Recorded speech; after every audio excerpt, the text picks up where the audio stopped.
라스트 찬스입니다. 단기 구심점을 잃은 국내 증시, 다음 주까지 관망세 이어질 것. 오늘의 주제네요. 추가적인 급락만 안 나왔으면 하는 바람도 오늘 가져보게 되네요. 이렇게 훅 빠질 줄도 누가 알았겠습니까? 이분과 함께 시장 중심을 좀 잡아보도록 하겠습니다. 유진투자증권 명동지점 김영재 부장과 함께할게요. 부장님 어서 오세요. 네, 안녕하십니까? 네, 안녕하세요. 방심하고 있는 찰나에 이렇게 또 분위기가 엉망이 되어버립니다. 오늘 시장 어떻게 보셨습니까? 예, 일단 시장이 뭐 악재에 대해서 반응하는 힘이 오늘 상당히 강하게 나타났다고 보여지는데요. 그래서 따라서 지금 뭐 시장에 영향을 줄 수 있는 뭐 조금이라도 좋은 재료가 나와도 그렇게 크게 반응하지 않고 일회성 반응 또는 무반응으로 대응하는 그런 모습이 나타났습니다. 뭐 사실 신종 코로나 바이러스 영향이 뭐 지배적이다 뭐 이렇게 말씀드릴 수 있는데 사실 이 바이러스의 확산이 추가적으로 크게 더 확산될지 아니면 좀 잠잠해질지는 아직까지는 좀 판단하기 좀 이른 시점이기 때문에 거기에 따른 불안감, 뭐 불확실성이 오히려 시장에서는 더 크게 작용한 지금 하루였다라고 볼 수 있는데 특히 시간이 지날수록 오전보다는 오후에 더 크게 작용하는 모습에서 앞으로 다가올 그런 일정상 추가적인 하락 가능성에 대해서 더 뭐 불안하게 반응하고 있다라고 볼 수가 있는 모습입니다. 뭐 종목들 중에서는 그나마 매기가 살아있는 종목은 역시 신종 코로나 바이러스 관련주들이라고 할 수 있겠는데요. 백신 관련주는 뭐 오전에는 좀 조정 가능성으로 좀 이렇게 소폭 하락하는 모습이었지만 오후 들어서는 오히려 다시 또 살아나는 모습이 나타났고 마스크 관련주는 여전히 좀 뭐 변동성이 좀 확대되면서 상승 쪽으로 뭐 주가 흐름을 방향성을 잡는 모습을 보여줄 수 있는 특징이 있었습니다. 그리고 뭐 오늘 시장에서 또 전기차 관련주들은 상당히 강했다라고 볼 수 있는데 뭐 오전에 테슬라의 호실적 발표를 해서 상승을 했습니다. 하지만 시장 특징적으로 요즘은 이렇게 외부적인 그런 호재로 작용하는 것이 소멸되기까지 시간이 매우 빠르게 진행되고 있기 때문에 지속 상승할 것인가에는 글쎄요라고 답할 수밖에 없는 그런 모습이었다라고 저는 보고 있습니다.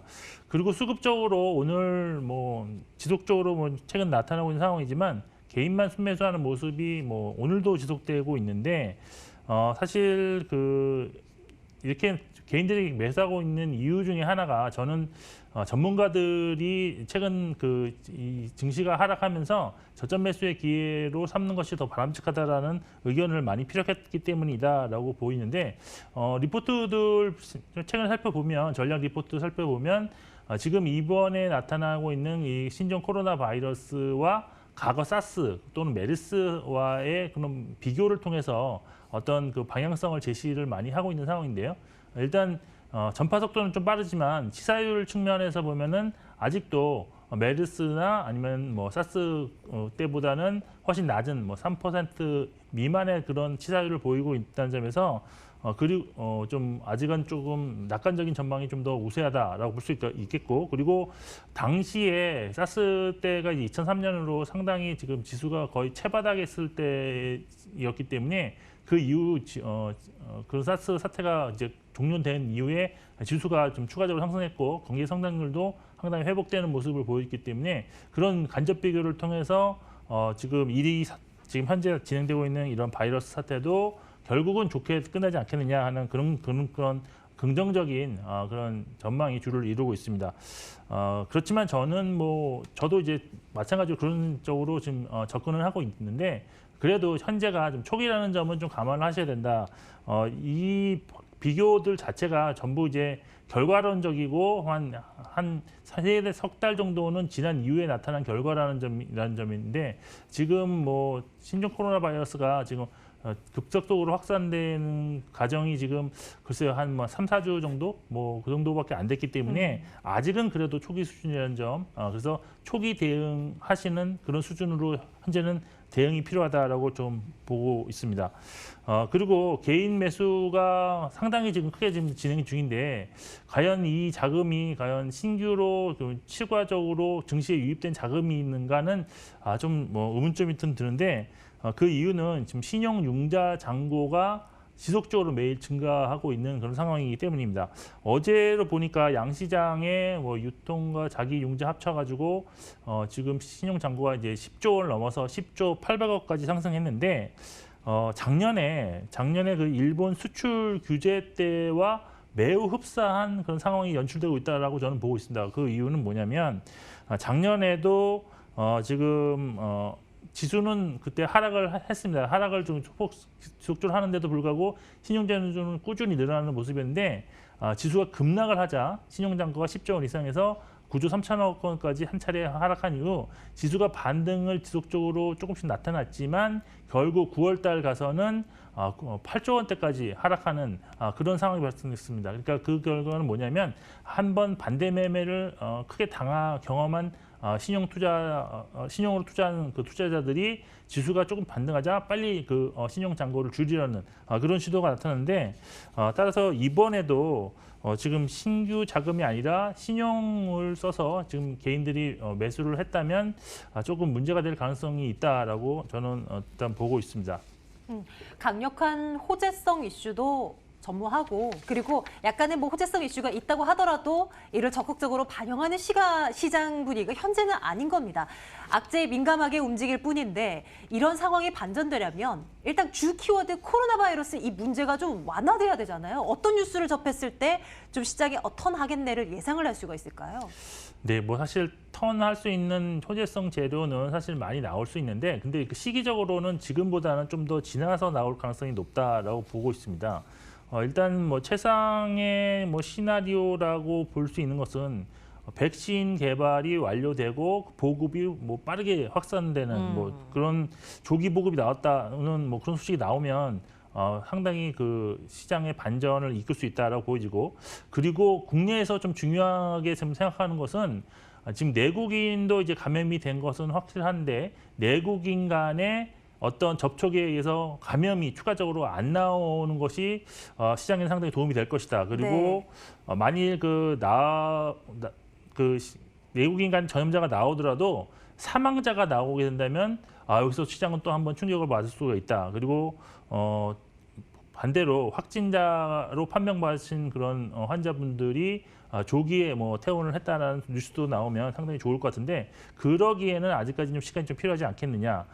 그리고 중국 같은 경우에도 지금 뭐 계속 우리가 접하는 뉴스가 확진자가 기하급수적으로 늘어나고 있다. 사망자도 늘어나고 있다. 이런 뉴스만 접하고 있는데 그게 아니라 확진자 증가 속도가 둔화되고 있고 사망자 증가율도 급격하게 줄어든다는 뉴스가 나오면 좋을 것 같습니다. 그리고 이제 중국 정부의 그런 부양책 기대감도 좀 서서히 나오고 있는 상황인데 중국 정부도 뭐 사상 초유의 경기 부양책을 발표를 한다면 시장은 뭐 완전 반전해서 오히려 추가 상승하지도 않을까라고 보이는데 최악의 시나리오도 그 가정을 해야 됩니다. 근데 최악의 시나리오는 최악은 최상의 반대로만 되면 그게 최악이 될 것 같은데 백신 개발 지연되고 보급에도 뭐 엄청난 시간이 소요될 것이다. 또는 내국인 간의 전염이 확산되면서 기하급수적으로 내국인의 그런 확진자가 나타나고 또 사망자가 나오고 중국에서는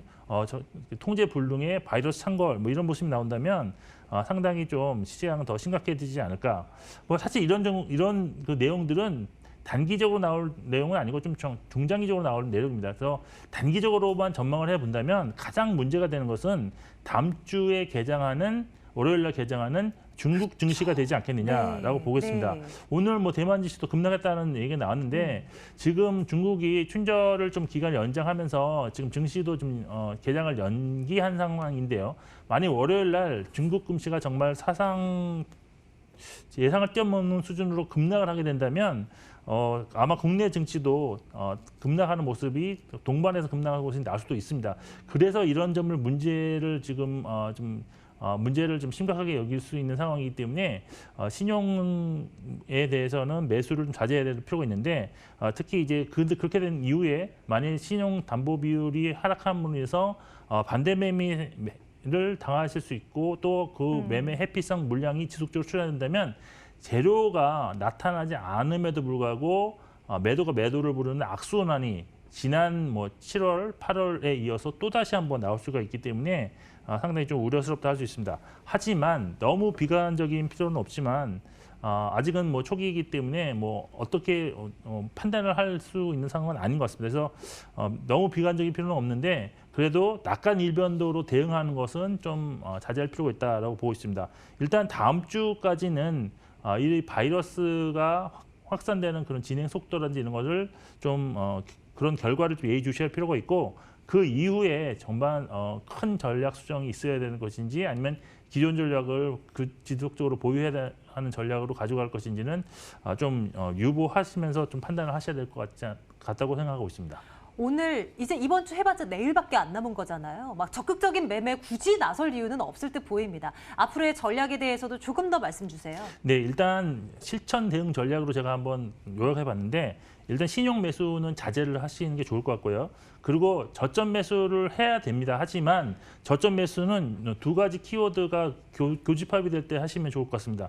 일단 시장이 크게 하락하는 날, 여기에 개인들 매도가 매우 크게 나오는 날, 요 두 가지 교집합이 함께 충족되는 날에만 한정적으로 매수한다는 보수적 자세로 좀 대응하실 필요가 있고 단기 변동성이 확대되는 종목들이 사실 요즘 많이 나오고 있습니다. 뭐 그렇지만 신규 매수는 단기 매매로 좀 국한하실 필요가 있다. 뭐 최근에 백신 관련주, 마스크 관련주, 전기차 뭐 이런 정치 테마 등등이 여기에 해당될 텐데 단기 매매로 국한하시고 기술적으로 볼 때 코스피 2080선까지는 좀 하락할 가능성이 있다라고 일단 열어두시고요. 그다음 코스닥도 620선 깨질 수도 있다라는 그런 자세로 대응하는데 사실 그 정도까지 깨져도 추세적으로 상승 추세는 유지될 수 있기 때문에 그 정도까지는 좀 열어두시면서 시장 대응하시는 게 좋을 것 같습니다. 네.